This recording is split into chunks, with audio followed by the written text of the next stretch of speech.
Hi everyone, and welcome to the ABCs of Cumberland County. My name is Matthew March. I'm the Education Director here at the Society. Today I have the pleasure of talking about one of our really local military units, and that would be Company G. And specifically I'm going to focus on the role they play in World War I.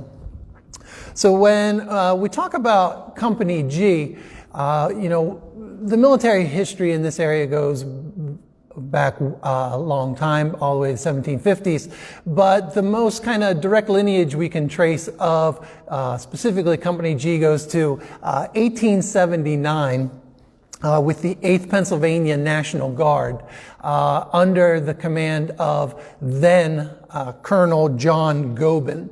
And some of you might recognize that as then the moniker of the Gobin Guards. And for, a while, they're basically doing things like parade duty. They're present at all the inaugurations of the Pennsylvania governors. And in some cases, they are even used for crowd control, and they're brought in to kind of break up labor disputes. But when they really start kind of seeing some action, is during the Mexican border campaign in 1916. They are, and here is a picture of Company G Band in front of the Armory on Northwest Street in Carlisle. But the men from the Pennsylvania 8th, they get sent to Camp Stewart in El Paso, Texas. As to really guard the border. This is a time period when the U.S. Army is, trying to track down, they're chasing Pancho Villa through the mountains of northern Mexico. And while the Pennsylvania 8th is here, due to regulations, the National Guard were not allowed to cross the border. So for most of the time they spent here, they are doing parade duty or parade formations, practicing marching, some weapons use. But for the most part, they're really dealing with the harsh elements of being in Texas as opposed to central Pennsylvania. So when that campaign starts to wane, the men are then sent home. But as the America's entering into World War I looks imminent, they are mustered into federal service on 16th of July, 1917. Now, one of the issues with, America's involvement in World War I is going to be that we had a very small standing army, and we weren't properly supplied and ready to jump into the war. We didn't even have training facilities. So even though these men are being mustered into federal service, there's nowhere for them to go until they build camps. And so finally in October 1917, the men are sent to Camp Hancock in Georgia. And this is where we start to form regiments.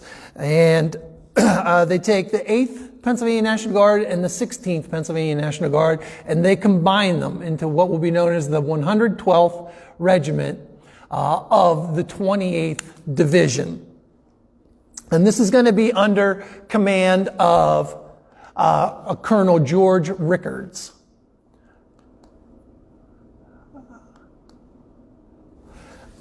And this will be a 3,700 or 3,700 man division, and it had the distinction of being the first regiment, had the distinction of being the first war strength regiment. And Company G is going to be one part of that, made up almost exclusively of men from Cumberland County. Now, while they are, here's the muster at the Armory on Northwest Street. And of course, there's going to be a parade to send them off.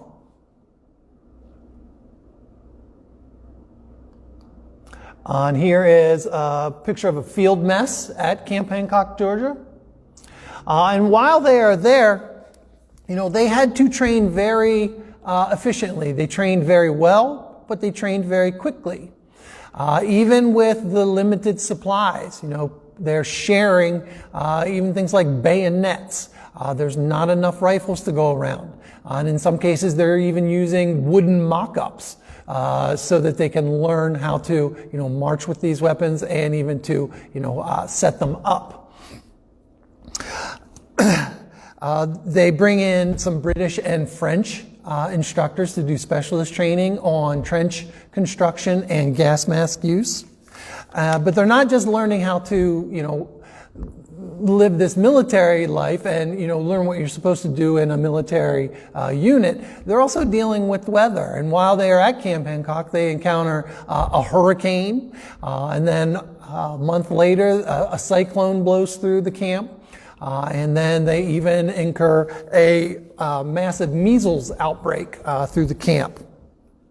But after their training is, finished at Camp Hancock, they get sent to Camp Upton on Long Island, New York, where they are going to get ready to embark over the Atlantic to Europe. And on May 7th, 1918, they aboard the RMS Aquitania, which was a luxury ocean liner. And it takes them roughly a week to go across the Atlantic, where they arrive in Liverpool, England. And from there, it's really just a flurry of activity.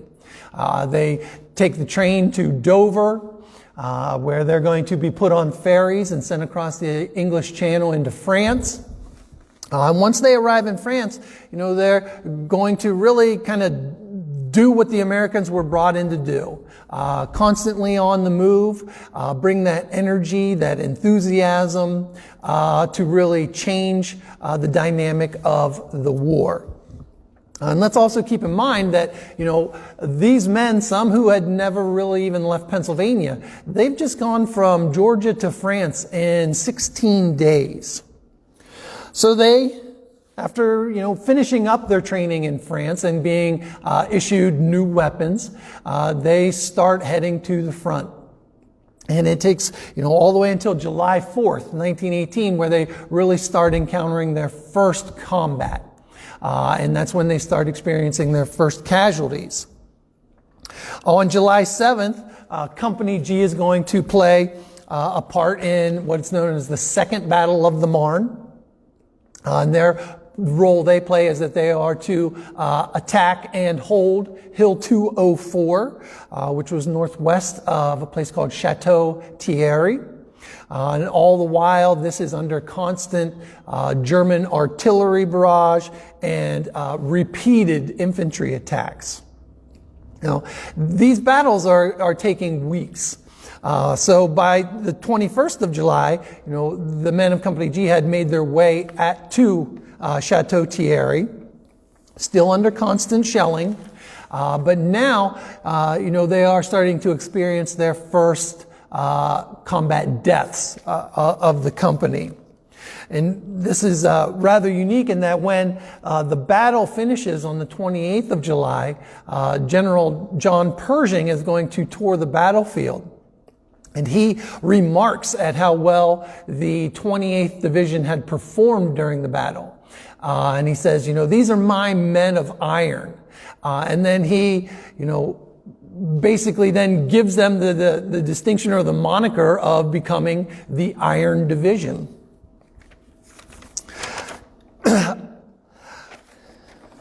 Now, after just a brief rest period, they are going to start working their way towards the Vesla River. And the idea was to push the Germans north of the Vesla River. And what we're going to do is the American artillery is going to be behind them and into a place known as, or that will become known as Death Valley. And this is going to set the stage for what will be one of the most remarkable battles of the Great War, the battles of Fismes and Fismet. Now, Fismes was a town on the southern shore of, this is the Vesla River, and Fismes is right here. And the idea was to attack and push the Germans north of the Vesla River and then liberate the town. And this is all happening early August 1918. Now, what makes the Battle of Fismes so remarkable or extraordinary is the extreme amount of hand-to-hand combat.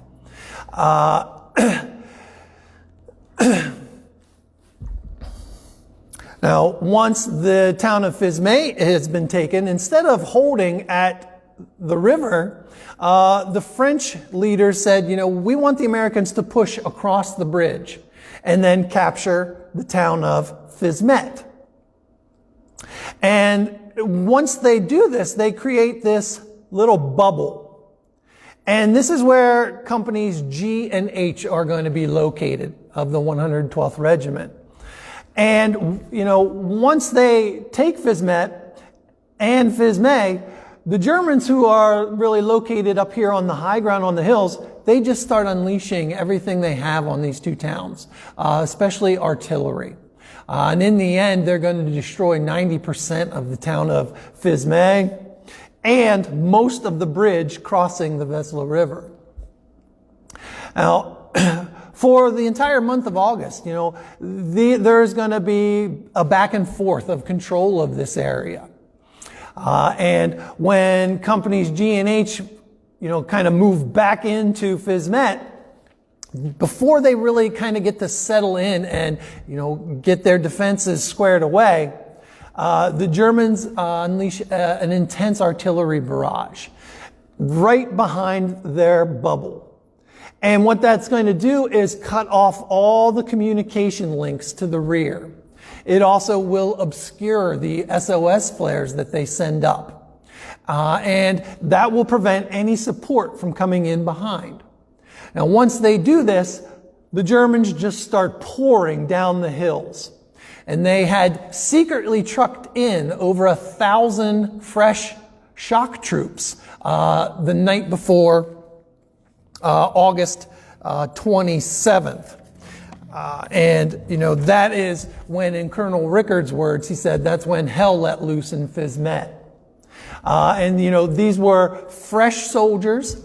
They were meant to move fast, and the fighting becomes extreme. They attack from all sides. Companies G and H had no support on their flanks.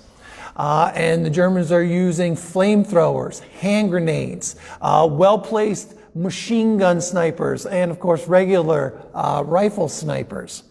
And this is when Company G and Company H literally get erased as a fighting force.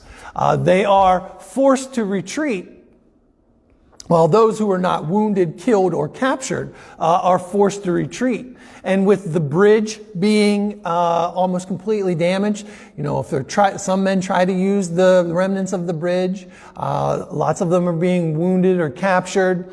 Some men decide that they're just going to have to try to swim across the Vesla. Unfortunately, in trying to do that, both banks of the river had been lined with barbed wire. And the Germans had even lined the riverbed with barbed wire. So it becomes extremely problematic. Now, so here's a picture of the 112th in Fismes.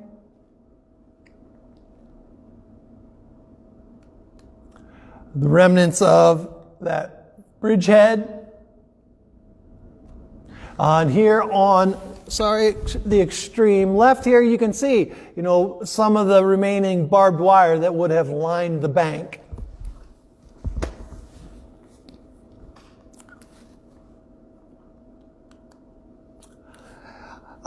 This is a picture of some of the first men to go across the bridge over the Vesla River.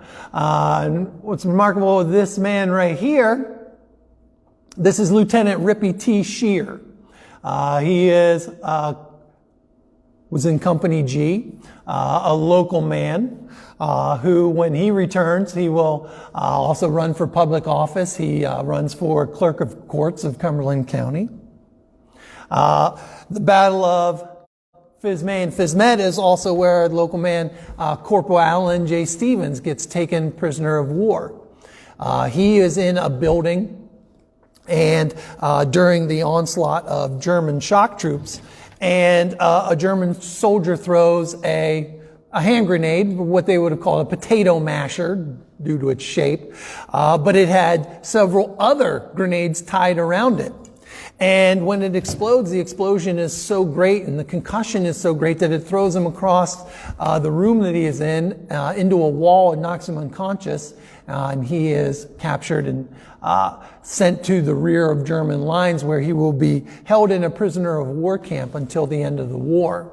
And he does make it home alive, and he will go on to have a very distinguished military career and a career in public service as well.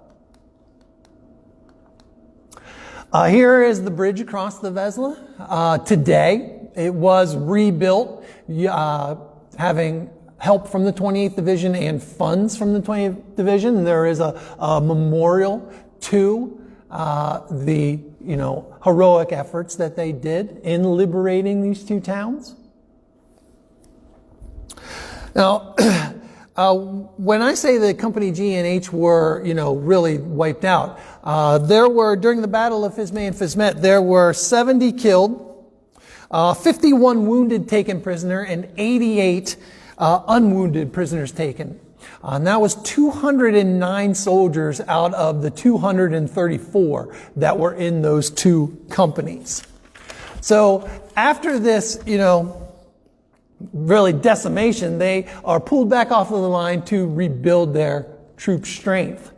But by September 16th, they are, re-equipped, remanned, and they are sent back to the front to participate in what will be the largest U.S. Army operation of its history, and that is the Meuse-Argonne offensive, which will involve 22 Army divisions. The 28th Division is just one part of that, and Company G will play an heroic role in that offensive. Now, they're going to participate in an area known as the Argonne Forest. Now, what makes this remarkable is not simply just the size, but before this offensive, the American artillery was commanded or instructed that they were going to have a 3-hour intense artillery barrage to soften up the German lines. And in those 3 hours, the United States Army fired more shells in 3 hours than they did in the entire Civil War, both sides.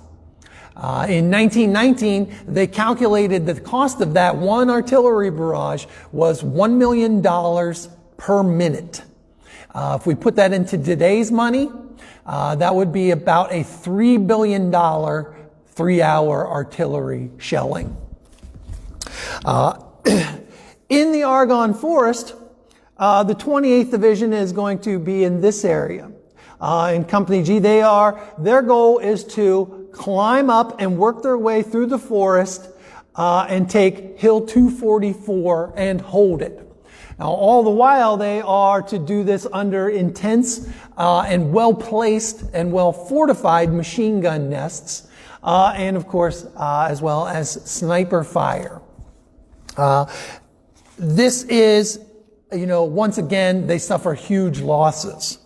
And throughout the whole 112th Regiment of roughly 3,000 soldiers, when the battle is over, 60 men are going to be recommended for the Distinguished Service Cross, the second highest honor you can earn in the military.